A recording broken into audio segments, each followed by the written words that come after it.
तस्वीरें आ रही हैं जहां अस्पतालों में जगह की कमी है, बेड्स की कमी है, ऑक्सीजन की कमी है, दवाइयों की कमी है, शमशान में भी जगह की कमी दिखाई पड़ रही है। टीवी पर लगातार कोरोना की भयावह खबरें सुनकर निखिल अब थोड़ा बेचैन सा हो चला था। उसने झल्लाकर टीवी बंद कर दिया और अपना मन दूसरी तरफ लगाने के लिए फोन उठाया ही था कि उसे ऑफिस व्हाट्सएप ग्रुप में RIP और ओम शांति जैसे मैसेजेस आते दिखाई पड़े। उसने जल्दी से इनबॉक्स खोला और ये पढ़कर उसे एक पल को विश्वास ही नहीं हुआ कि उसका दोस्त निशांत अब इस दुनिया में नहीं था। निशांत की उम्र ही क्या थी, महज 32 साल। अपने पीछे बूढ़े माँ बाप, पत्नी और 2 छोटे बच्चों को छोड़ गया था। अभी 5 दिन पहले ही तो निखिल की उससे फोन पर बात हुई थी, जब उसने अपने उसी बेफिक्री वाले अंदाज में कहा था, अरे पगले तू क्यों इतनी टेंशन ले रहा है, दोनों भाई साथ में पॉजिटिव हुए हैं और देखना साथ में सही होंगे, और जब कभी ये कोरोना का भूत भागेगा लंबी ट्रिप पे जाएंगे। निखिल की आंखें भर आई थी। यूं तो उसे कोई खास तकलीफ नहीं थी और ना ही कोई मेजर सिम्टम्स थे, पर अब उसे एक अजीब सा डर सताने लगा था। डर खुद के लिए, अपने परिवार के लिए। उसने फोन उठाया और कांपते हाथों से घर के फोन मिलाया। माँ ने फोन उठाया और बोली, निखिल बेटा कैसे हो, तबीयत तो ठीक है ना तुम्हारी? माँ ने चिंता भरे लहजे में पूछा।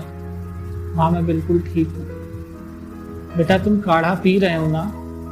निखिल योगा किया करो और दवाएं समय पे दिया करो, तुम जल्दी ठीक हो जाओगे बेटे, माँ ने समझाते हुए कहा। जी माँ मैं सब कर रहा हूँ। निखिल का गला रुंधाया था, उससे आगे एक शब्द भी नहीं कहा गया। उसने ऑफिस से फोन आने का बहाना करके फोन रख दिया और फूट फूट कर रोने लगा।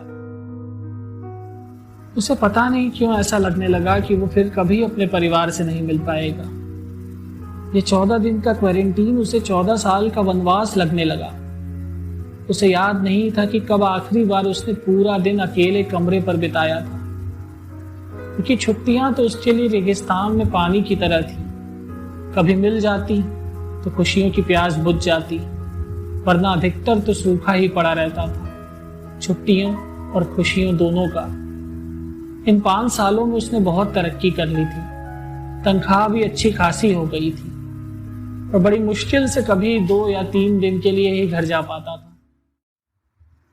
निखिल ने आंसू पोंछे और उसने फैसला कर लिया था कि उसे जल्द से जल्द ठीक होना है और ठीक होते ही सबसे पहले घर जाना है, मम्मी पापा से मिलना है, पुराने दोस्तों से मिलना है। उसने घर जाने के इंतजार में किसी तरह ये 14 दिन काटे और अभी उसकी नेगेटिव रिपोर्ट आई ही थी कि उसका फोन बज उठा। उसके ऑफिस से बॉस का फोन था। उन्होंने पूछा, हाउ आर यू निखिल, तबीयत तो ठीक है ना तुम्हारी अब? Yes sir I am better now, बस थोड़ी वीकनेस आ गई है, निखिल ने एक बुझी सी आवाज में जवाब दिया। अरे यू डोंट वरी, ऐसा करो 2-4 दिन और छुट्टी पे रहो और मंडे से ऑफिस ज्वाइन कर लेना। नहीं सर, मैं मंडे से ऑफिस नहीं आ पाऊंगा। ये 5 साल में पहली बार था जब निखिल ने पलट कर अपने बॉस को ना बोला था। What do you mean Nikhil?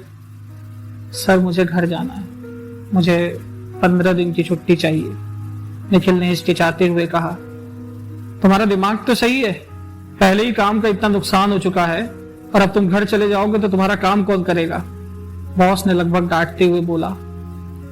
Sir निशान का काम भी तो कोई कर रहा होगा ना, मेरे बिना ये कंपनी कुछ दिन चल सकती है पर मेरा परिवार नहीं। निखिल ने इतना कहकर फोन रख दिया। उसने बैग उठाया और पैकिंग करने लगा। इस बार पैकिंग कुछ लंबी चलने वाली थी। इतने सालों में पहली बार वो 15 दिनों के लिए घर जा रहा था। उसका वनवास खत्म हो चुका था।